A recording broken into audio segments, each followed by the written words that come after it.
want to do work that the world sees. We don't want to be a small little design studio doing cool little work. Cool shit is bullshit, that's what I say.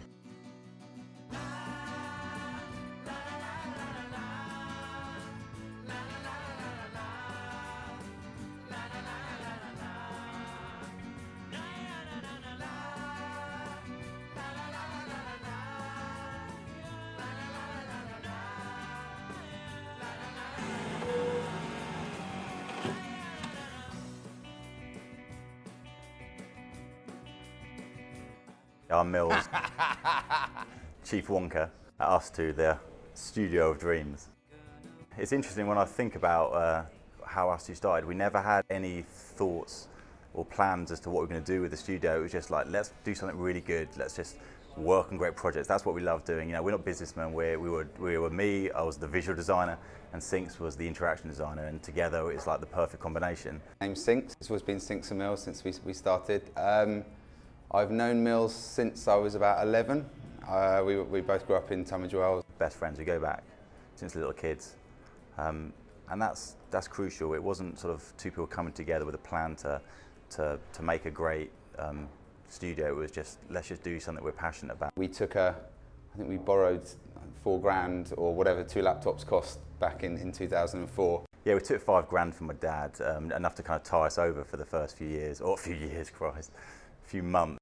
I kind of remember starting out in my kitchen, but Sinks has another story, a different version of that. Mixture of my bedroom, his bedroom, and get a few jobs done. Very quickly we were able to do some sort of good deals, our only kind of business deals ever with Sony Ericsson. Which allowed us to suddenly look for a studio that could hold like 5-6 people, and allowed us to hire a couple of people. And we went back and we hired a couple of people that we were working with before. For the first few years, you know, a majority of our work was with the design centre at Sony Ericsson, and they gave us a real chance to learn about interaction design, especially on mobile devices. We were very, very good to them. They were very good to us. That's how what kick-started the whole company. So we owe them a lot. And over the years, I think I've been able to kind of step away from directly working with the actual projects and be much more sort of, well, the Wonka of this place. A chance for me to kind of be myself. I was always the person that sort of came up with the nicknames. I was the person that sort of really got the place going. I guess, you know, I'm the cultural ambassador for this place. This whole company is made on who we hire. So I'm going to be spending more time here than I do at home with my family or wherever. So I need to properly like the people that we work with. So we've always made a real effort to, I mean, yes, of course they have to be good enough, but really the most important thing for us is that they kind of, everyone thinks they're great guys, they're great girls, or people love working with. 90 fully engaged, creative animators, designers, developers, all focused on the art of making great product. We really strive for creating this culture where people from outside almost think first that I want to work there. I mean, it's great that people think, oh, the work's great as well, but it's kind of, we almost want to create this place where people just kind of hear of that, oh, that's that great studio, I've heard so many good things about it. The studio of dreams is kind of something that we've always been proud of. If we get any client into the studio, they never leave, in terms of, they don't leave and not work with us. I mean, this place is designed to be a place where you just feel special.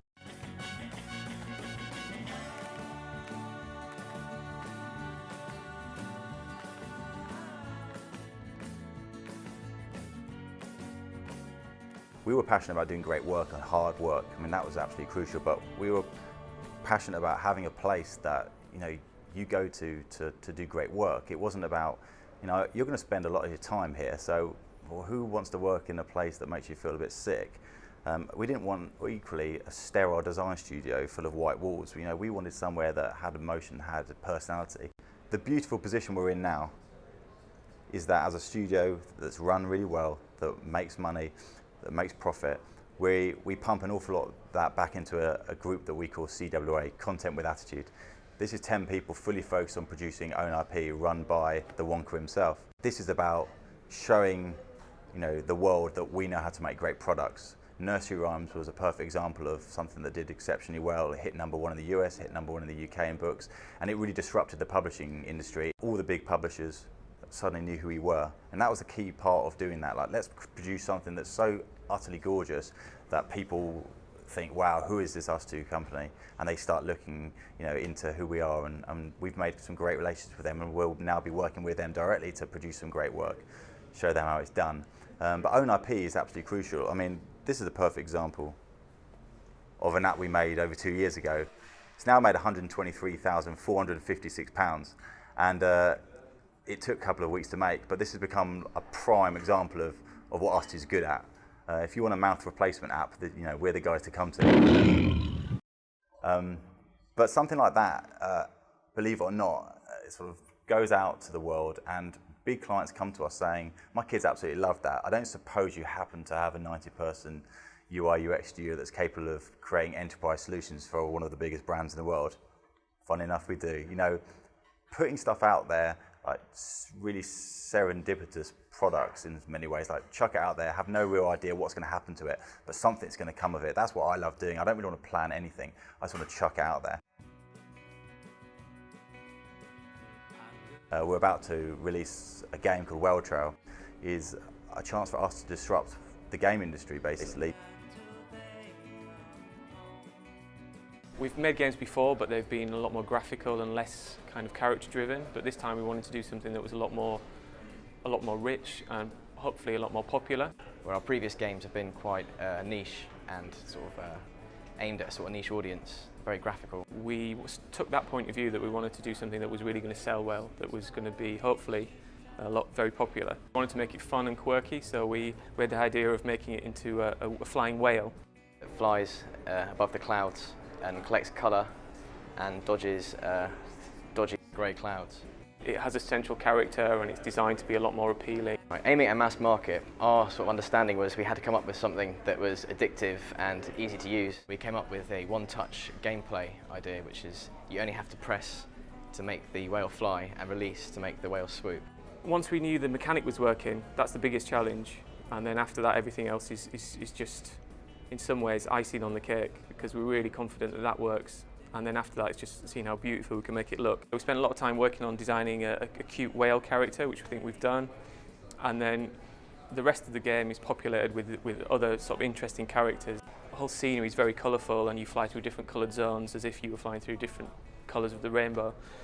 So we've spent a lot of time working on different areas corresponding to the different colours of the rainbow, and each one has their own unique feel and their own kind of strange population that live there too. Whale Trail is our sort of chance to do what we do best, but to put it out to the mass market. I mean, a lot of the problems we've had with the stuff we've done over the years is that it's exceptional, but they were aimed at a niche of designers or maybe a niche of music enthusiasts in the case of instrumental. But with Whale Trail, what we're trying to do is take all those learnings for the last 2 years and then create something truly perfect, as we did with Nursery Rhymes, but put it out into a market that's willing to receive something. I think gaming is something like 45% of the market in iOS, and we want to be a part of that. And we think that Willow, this beautiful little specimen, this little character, is our path to the riches of the App Store. We wanted to create a game that's not like a AAA title, but something that's almost like what we call a candy game. Whereby literally you can go to the toilet, pull it out of your pocket and start playing around with it, having a load of fun. And I think that's what we've already created so far, and in the next few months we're gonna release it to the world, set Willy free, and he'll make a big splash. I think there's an awful lot of fugazi design studios out there that all of a sudden, when there's a very easy route to marketing what you do and get it out there via things like the App Store, that it's showing a lot of studios up. Like we're putting $500,000 this year into producing products that may or may not make money, but it's not about that. It's about showing that we really care. There's no excuse now for not doing that and actually getting out there. And actually, Cedar Way, the area downstairs, represents kind of one of the best bits of business we ever did. Like, invest in something that doesn't make money directly now, but brings huge profiles to the studio and inadvertently brings a lot of money via clients. And now we're in a position where we could probably go we could probably go into any sector, not pretending we know about the sector. You know, obviously the clients have to work a bit harder with us to get us up to speed with the domain knowledge, but we can feel fairly confident that we can bring something new and fresh to any new sector. The business of design is super simple. Do great work. Me and Mills, I think we're fairly good at running a company, but we're designers, you know, so I mean, I'm probably better than Joe Bloggs on the street at kind of doing the books and sorting the IT and getting new business and stuff, but I think when we've grown and we're able to afford to hire proper people, the thing that I've noticed most is that they're so much better at doing it than I was. So and it means I can concentrate on doing the creative stuff, which I prefer doing and I'm better at doing. I mean, growth for me isn't about getting more people because it's something to brag about. It's about getting more opportunities to work on bigger, better products that actually reach more people. End of the day, we want to create products that get to end users, and we're able to hear that feedback. You know, nothing better about producing a product that people use, love, and you've made their day a little bit better. Marcus, who was one of our first employees, who is Swedish as well, he moved to Malmo to start the Malmo studio, which is now I think 30 people, doing the retail clients and still catering for Sony Ericsson and some other clients out there, which is really, really exciting. They've got a fantastic studio out there.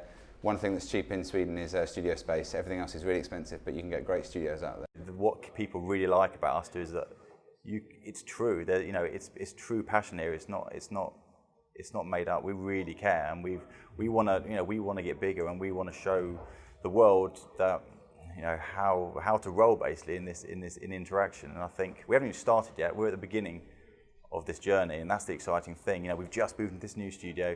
We're just about to open New York. After 2 years of investment in Malmo, it's up and running big time. I'm getting too excited, to be honest.